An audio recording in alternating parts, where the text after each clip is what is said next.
Giden kötü. Tema kədərli duyğusallana həsrətim. Bu səssiz gecələrdə səsini eşidirəm hələ də.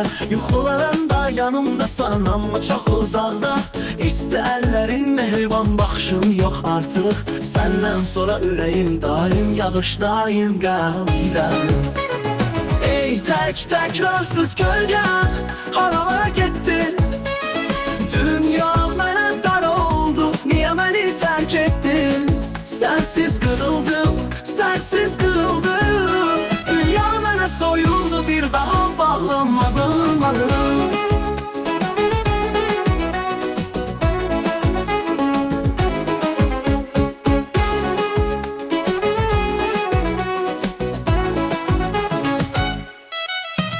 Senin ətrin əllərdə, evimdə dolaşır. Ama ellerin saçımı oxşaya bilmir. Köhnə bir çərçivədə gülüşün dolup qalıb. Ama sen görmürsən, ürəyim necə yanıb. Bir gün yenə görəcəm səni o uca göylərdə. Əllərindən tutacağım yuxularımın içində.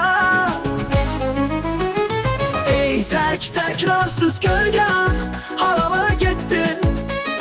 Dünya mənə dar oldu, niyə məni tərk etdin? Sensiz kırıldım, sensiz kırıldım. Dünya bana soyuldu, bir daha bağlanmadım.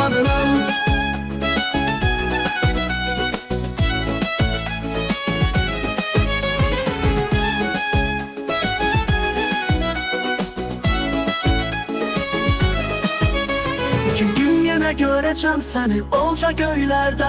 Ellerinden tutacağım yuxularımın içinde. Ey təkrarsız gölgə, haralara getdin? Dünya mənə dar oldu, niyə məni tərk etdin? Sensiz kırıldım, sensiz kırıldım. Dünya mənə soyuldu, bir daha bağlanmadım.